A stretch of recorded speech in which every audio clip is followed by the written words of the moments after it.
hyoid 1. And from upwards, I draw the blue structures, which goes to up. It is structure number 3 in our picture. Number 2, it is the mylohyoid. Number 3, we call nervus hypoglossus. Nervus hypoglossus. Now attract your attention into this red triangle. This triangle E, we call Pirogov triangle. It's very simple to find it. You palpate the posterior margin of mylohyoid 1.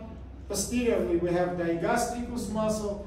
Here, by upper margin of digastricus, you make the incision. Posterior belly, here it will be your incision. Okay? You make incision, you cut skin, subcutaneous fatty tissue, superficial fissure, second fissure. Under the second fissure, you see mylohyoid muscle. You find the place where it is finished. And then you see very big, huge nervus hypoglossus, which is passed between mylohyoid and hypoglossus. Where is the hypoglossus? Last muscle, which I draw by black color. Transverse. Yes, transverse oblique. This is muscle number 4, which we call hyoglossus. It is located under the mylohyoid 1. Under the mylohyoid 1.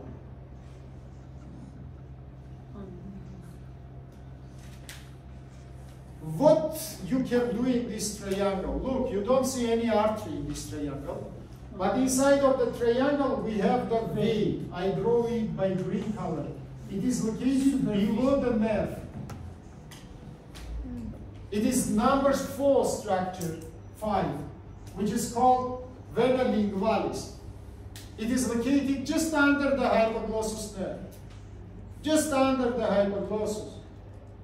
In the same level, look to me, in the same level, if you will bluntly open musculus hyoglossus, you will find under the muscle artery.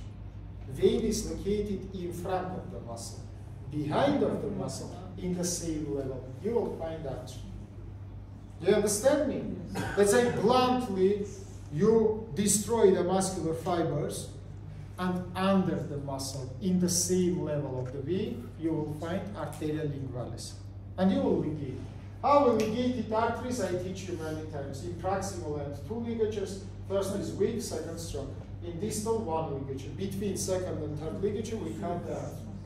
Don't forget that I teach you that it will be better to ligate it and vein.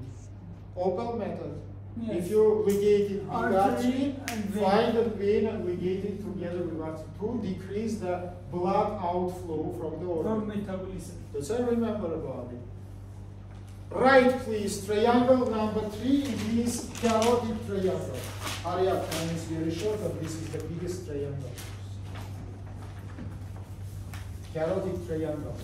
Now, guys, we enter into the infrahyoid region. Yeah, before we speak about suprahyoid region, now we come to infrahyoid region, and as usually, borders. Right, please, from upwards, it is posterior belly of the gastricus. From up. From in front, it is superior belly of omohyoid. From behind, anterior margin of SCM. So once again, from up, posterior belly of digastricus, from in front, superior belly of omohyoid. Why superior belly? Mini detention. Mini detention. Look in the opposite side. Here SCM is removed, and you can see omohyoid. And this is the tendon of omohyoid, which is divided omohyoid into superior belly and into inferior belly. Your omohyoid has 2 bellies. And division point, it is cross point with your SCM. Yes. That's why remember, please, above SCM you have superior belly, below SCM you have inferior belly. This is carotid triangle. Again, 1 minute I will show to myself. From upwards, posterior belly of digastricus. From in front, superior belly of omohyoid. From behind, anterior margin of my SCM. I think it's greatly visible. Now, like usually, layers. Before start to speak about layers, everybody look to my neck. look to this triangle, what do you see? Depression. If in other two triangles we see protrusion, double cheeks, chins, here you see depression. What about its feet? Bad developed fatty tissue. Then the fat is developed, we have protrusion. Then the fat is not developed, we have depression. But let's speak from skin, not from fat. Skin is very movable again and not elastic. Guys, first your crinkles will be forming this region. By the age, you will not stand younger. Omar yesterday asked me why this happened. Unfortunately, we not stand younger. By the age, elasticity of our tissues is loose. And the folds, crinkles, forms in different regions. Neck will be first region, which will show, unfortunately, your age. Because in the neck region, skin naturally doesn't have elasticity. And by age, even this small elasticity will be decreased. Again, for the male's hairs, today I don't specially shave my hairs to show for you that region is covered. Yeah, by subcutaneous, we have sweat glands, we have sebaceous glands inside of them. Why I speak about them? Furuncles, carbuncles, we discussed before. It is not only face problems, we can see in the neck region also. Don't forget about it. Subcutaneous fat, as I say, it is bad developed, but it contains a lot of structures. Right, please. First of all, superficial veins. Who studied first homework, first my lecture about superficial vein? Who can say me which superficial vein will be inside of the carotid triangle? Nobody. Anterior jugular vein. 100 times I told you that it projected by anterior margin of SCM. As I remember, please, inside of carotid triangle, we will have anterior jugular vein, meaning attention to me. Unfortunately, this anterior margin of SCM, it is the place of the surgical access. And if you will be not attentive to this vein, and if you will damage this vein without ligation, it can give stimulation of air embolism. As I remember, please, along of all anterior margin of your SCM, we have anterior jugular vein. What is happened with this vein inferiorly? I think you remember. It is perforated second fascia, come to the suprasternal interaponeurotic space, right and left join each other, and they form jugular venous arch. But this venous arch, of course, not in carotid triangle. It is in omotracheal triangle, next triangle. In this triangle, we have just only anterior jugular vein. Continue, please. We have second vein also, which is external carotid jugular vein. 2 minutes before I talk about it for you. Now look, I take my marker and I put my marker in the projection of external jugular. You remember from angle of your mandible up to midpoint of your clavicle. You can see that middle portion of it will be exactly inside of the carotid triangle. Remember projection, remember layer of location, subcutaneous fatty tissue, and then you will make the surgery to be ready to find this vein, and if it is necessary, ligate, or you will have air embolism. Let's continue. In the fatty tissue, we have also the nerves. 2 minutes before I spoke about arcus cervicalis superficialis, which is originated from ramus colli nervi facialis and nervus transversus colli. Arcus cervicalis superficialis. Also, in the fatty tissue, we will have the ramus colli nervi facialis, which I will describe before, nervus transversus colli, nervus auricularis magnus, nervus occipitalis minor. You can ask me why.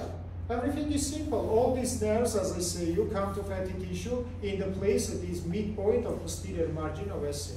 Then they pass to upwards. One is passed to the mastoid process, second to the angle of mandible. Of course, they partly will pass through the carotid triangle. It will be in its way. but it doesn't innervate. Only one from these nerves, which I mentioned, it is arcus cervicalis superficialis, working side of this triangle. Another nerves, just transitory pass. One will come to the ear, second will come to the frontoparietal occipital region, and only in that regions they will fall. But here they pass transitory. Idea is understandable for you. Continue, please. Next layer, layer number 3, it is superficial fascia. As I told you 100 times, it is covered platysma, and what is important, platysma completely cover this triangle. It's a carotid triangle, yeah, it forms the capsule for platysma. And platysma completely cover all carotid triangle. As you remember in previous 2 triangles, we have another situation. Platysma is not complete. Here, platysma is complete. It is from all the sides covered this triangle. Remember this. Let's continue. Next layer, it is fascia number 2. Fascia number 2 has here huge importance, right? Please, it forms the capsule for SCM muscle near the posterior border of our triangle. And under the second fascia, we have, right, please, the parietal layer of fourth fascia. Parietal layer of fourth fascia. Parietal layer of fourth fascia. We come to the most important point. Open the brackets and write, please. Parietal layer of fourth fascia forms the spatium vasonevrorum. Otherwise, spatium vasonevrorum. Otherwise, we call it carotid sheath. Yes. Which contain carotid neuromuscular bundle. Open the brackets and write, please. Medially, common carotid artery. Laterally, internal jugular vein. And between them, little behind, nervus vagus. Not just between, but between and behind, nervus vagus. Hurry up, guys, time is very short. Between them and little behind, we have nervus vagus. Open the brackets and write, please. On the outer surface of the carotid sheath, we have important nerve structure, which is called ansa cervicalis. Before we speak about arcus cervicalis superficialis, now ansa cervicalis. Right, please. That is the motor nerve, which is originated from 2 sources.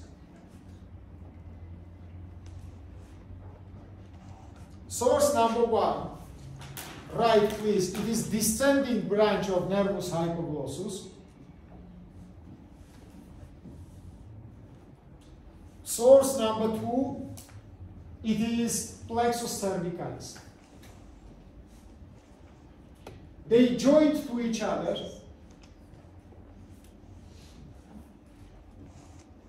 We need attention in the picture. You can see this arch-shaped structure, arcus cervicalis superficialis. And they form this arch, which is innervating all your infrahyoid muscles. All your infrahyoid muscles. I think you remember, yeah? Sternohyoid, sternothyroid, thyrohyoid, omohyoid. That's like all your infrahyoid muscles innervated by ansa cervicalis. It is located in the 1 minute. For example, this is the sheath, yeah, which is formed by parietal layer. In the outer layer of it, outer surface, we have this ansa cervicalis, which is come to infrahyoid muscles and motorly innervated. Why you must be attentive? If you need, for example, to open carotid vessels, and if you will damage this structure, you will denervate it, all your infrahyoid muscles. And for example, swallowing, for example, some speaking,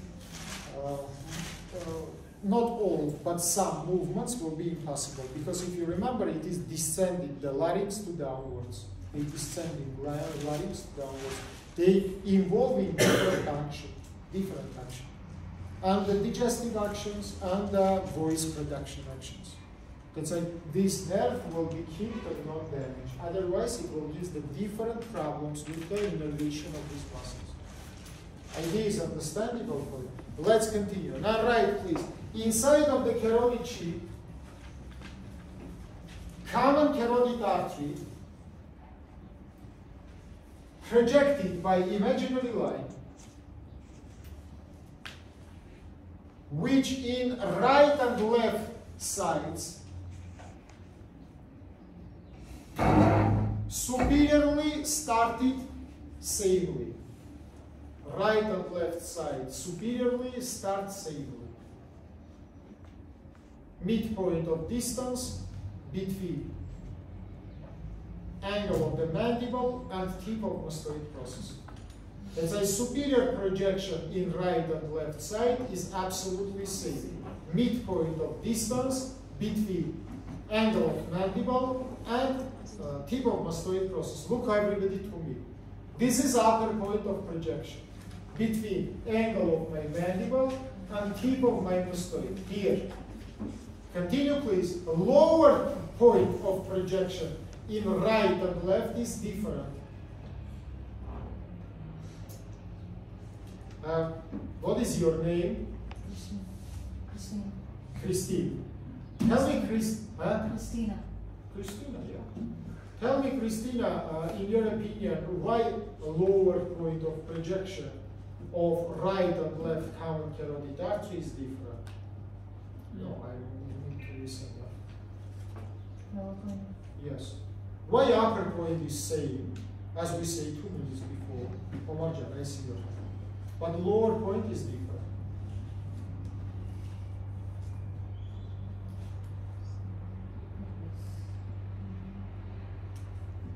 Maybe you? Because the brachiocephalic artery is long in the right side and That's it's why. short in the left. Once again, my question is simple. Why inferior projectional points of common carotid arteries different in right and left sides? Why upper points is same, but lower points is different? Omar, tell please. Doctor, because we have left and right common carotid artery. Which have different? Different origin. First, for the right one, left one originates from arch directly. Right one from brachiocephalic artery. Because your right and left common carotid arteries differently originated. If right, it is from brachiocephalic, which is more medial. Left exactly from aorta, which is more lateral. Let's say right, please. In right side, inferior point, it is right sternoclavicular joint. Right inferior point, it is right sternoclavicular joint. Is aorta arch. And a left inferior point, it is midpoint of distance between two bellies of SCM muscle. Midpoint of distance between two bellies of your SCM. Look, my SCM inferiorly has two bellies. One is attached to sternoclavicular joint, second to clavicle. Midpoint of distance. If you will put your hand in your neck, not now, after. You can simply palpate it fossa between two bellies of your SCM muscle. It will be in left side, inferior projection. Now let's make common picture. So superiorly same line, same point, midpoint of distance between angle and between tip of your mastoid, inferiorly different. In right side, it is right sternoclavicular joint. In left, little bit more laterally, midpoint of distance between two bellies of your SCM muscle. Christina, you understand? Let's say this is very important. Remember, please. Continue, please. Inside of carotid triangle only. Common carotid artery also can be projected by bisector of angle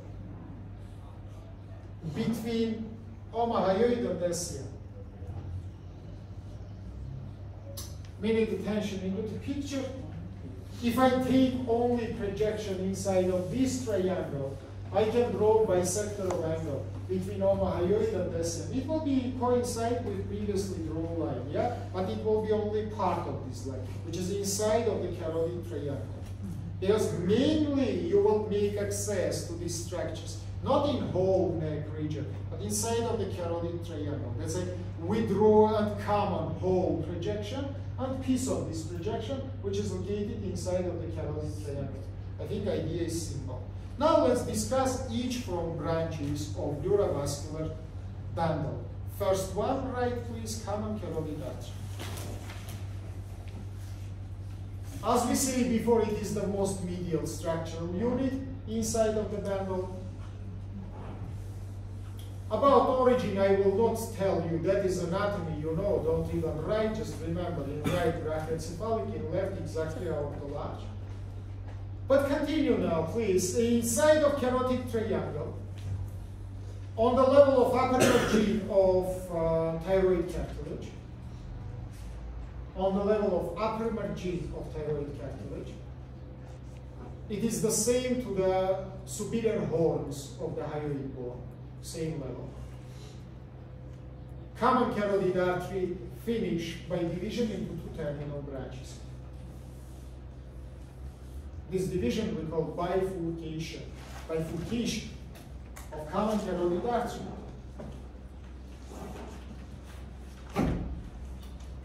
Right, please. Two branches it gives here: external carotid and internal carotid arteries. External and internal carotid arteries. By the way, right, please. External one located more anteriorly. Internal located posteriorly. And what is interesting, guys, what is confuse you, especially when you make first your surgeries here, you're a little bit confused because first part of external carotid in picture is greatly visible, even a little bit more deep located than internal one. Why? Because after they change the position, internal goes to the deep cranial cavity, external come to superficial inside of your carotid gland.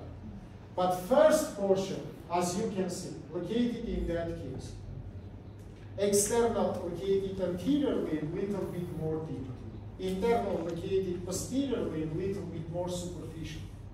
That's why I don't suggest you, just by position, to recognize what is external, what is internal. There are another methods. Why you must recognize these methods? Because, guys, you can need to ligate external carotid artery in cases of big traumas of face region with heart bleeding. Today I spoke about ligation in distance of lingual artery, but we can make ligation of the in distance of all external carotid artery. So remember, please, it is happen inside of carotid triangle. That's why you must identify where is external one. If not by position, how else you can? Second method of identification. Look, please here. Look into the branches. External carotid artery gives the 7 branches. Little after I will speak. Internal, no branch. No any branch. All branches of internal started in inside of cranial cavity. Only other question that after some branches will come to outside. For example, ophthalmic artery will give 3 branches: supraorbital, supratrochlear, dorsalis, nasal. But they come from inside to outside. You understand it? As I look to the branches. Next method, which I teach you, which is best one, try to press one from this branch and palpate pulsation on the temporalis superficialis. You know, temporalis superficialis, it is continuation of external carotid. Now you don't know which artery is it. You press it. Then you try to palpate it pressure. If you can't, it means you close external. Because it is continuation of external. If you can, you means you press internal. It is very simple. Now right, please. Inside of carotid triangle, external carotid artery gives several branches. First one we call nervus facialis, biggest branch. Everything about this artery I told you. Today when we say about submental branch of it, yeah, which is supplies submental triangle, then it is pass inside of the capsule of submandibular gland, goes into the face region. In face region makes 100 anastomoses, which we described together here. So all information you have, I don't want to repeat it once again. Continue, please. Second artery, it is the superior thyroid artery. For my previous group, your group, yesterday I drew the picture of thyroid gland. It has two lobes, it has the isthmus, and it has three arteries. 1, 2, and sometimes 3. And same way in this side.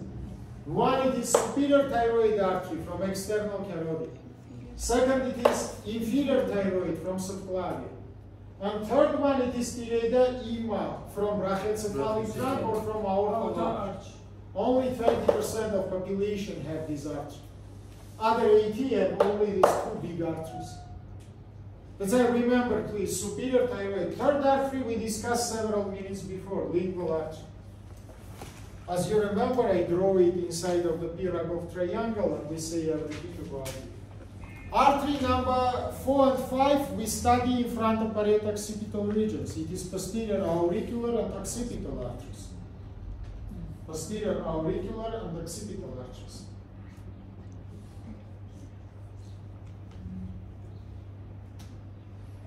Artery number 6, you know very well. I described it yesterday. Then we speak about closed spaces. Spatium sternocleidomastoideum, content arteria sternocleidomastoidea, which is the branch of the external carotid artery. Right, please. And 7th branch is very important. It is the ascending pharyngeal artery, which goes to the pharynx and supply your pharynx. By the way, superior thyroid artery gives ascending laryngeal branch, which go to the larynx and supply your vocal cords. It is not separate branch of external carotid. It is branch of superior thyroid. But anyhow, 7 branches. What after, guys? After you know better than me, must know. After your external carotid enter inside of your carotid gland and split it into 2 final branches. One we call superficial temporal, second we call maxillary. All these structural units we study together. Guys, once I told you, again I want to repeat.